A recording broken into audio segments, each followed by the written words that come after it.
നമസ്കാരം. ന്യൂമറോളജിയുമായി ബന്ധപ്പെട്ട് ന്യൂമറോസ്കോപ്പുമായി ബന്ധപ്പെട്ട് വെർട്ടിക്കൽ പ്ലെയിനും ഹൊറിസോണ്ടൽ പ്ലെയിനുകളും നമ്മൾ ഡിസ്കസ് ചെയ്ത് കഴിഞ്ഞു. ഇനി രണ്ട് ഡയഗണലായിട്ടുള്ള പ്ലെയിനുകളാണുള്ളത്. അതിനെയാണ് നമ്മൾ രാജയോഗം എന്ന് പറയുന്നത്. നാലാമത്തെ രാജയോഗവും മൂന്നാമത്തെ രാജയോഗവും ഓൾറെഡി പറഞ്ഞു കഴിഞ്ഞു. ഇനിയുള്ളത് ഒന്നാമത്തെ രാജയോഗവും രണ്ടാമത്തെ രാജയോഗവുമാണ്. അതിൽ ഒന്നാമത്തെ രാജയോഗം എന്ന് പറയുന്നത് ഈ ന്യൂമറോസ്കോപ്പിൽ 4, 5, 6 ഈ നമ്പറുകൾ ഉണ്ടെങ്കിൽ, ഈ ഡയഗണലായിട്ട് ഈ നമ്പറുകൾ ഫിൽഡ് ആണെങ്കിൽ അതിനെ നമ്മൾ പറയുന്ന പേരാണ് ഗോൾഡൻ രാജയോഗം അല്ലെങ്കിൽ ഒന്നാമത്തെ രാജയോഗം എന്ന്. ഇതുകൊണ്ടുള്ള ഗുണം എന്താണെന്ന് വെച്ച് കഴിഞ്ഞ് കഴിഞ്ഞാൽ ഇവർക്ക് ഒരു രാജാവിനെ പോലെ ജീവിക്കാം എന്നാണ് പറയാറ്. രാജാവിനെ പോലെ ജീവിക്കുമ്പോഴും പ്രതിസന്ധികളും പ്രശ്നങ്ങളൊക്കെ ഉണ്ടാവും. അതൊക്കെ അതിജീവിക്കാനുള്ള സപ്പോർട്ട് ഇവർക്ക് കിട്ടും.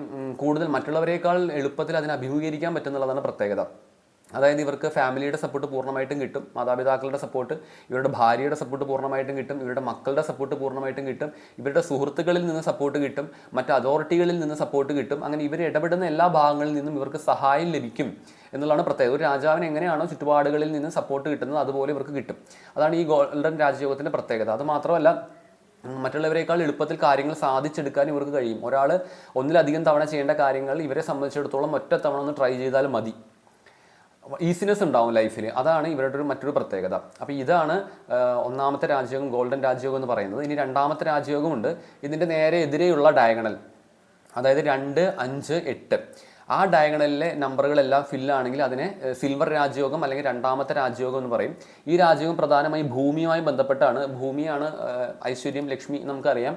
അപ്പം ഭൂമിയിൽ നിന്നുള്ള നേട്ടങ്ങളെല്ലാം ഇവർക്ക് ഉണ്ടാവുമെന്നാണ് പറയാറ്. ഇവർക്ക് സ്വന്തമായി വീടുണ്ടാക്കാൻ സാധിക്കും, സ്വന്തമായി ഭൂമിയുമായി ബന്ധപ്പെട്ട് വ്യാപാരങ്ങൾ ചെയ്യാൻ സാധിക്കും, ഭൂമിയിൽ നിന്ന് വരുമാനം ഉണ്ടാക്കാൻ സാധിക്കും, കൺസ്ട്രക്ഷൻ ഫീൽഡിൽ നിന്ന് വരുമാനം ഉണ്ടാക്കാൻ സാധിക്കും, കല്ലുകളുമായി ബന്ധപ്പെട്ട സ്റ്റോൺസുമായിട്ട് ബന്ധപ്പെട്ട വ്യാപാരത്തിൽ ഏർപ്പെടാൻ സാധിക്കും.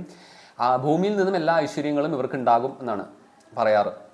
അപ്പം ഇതാണ് രണ്ടാമത്തെ രാജയോഗം എന്ന് പറയുന്നത്, സിൽവർ രാജയോഗം. വളരെ ചെറിയൊരു വീഡിയോ ആയിരുന്നത്. ഇനി ഇതിന് ശേഷം നമുക്ക് മറ്റ് കാര്യങ്ങളിലേക്ക് പോകേണ്ടതുണ്ട്. അതായത് മിസ്സിംഗ് നമ്പേഴ്സ് നമ്മൾ നോക്കണം.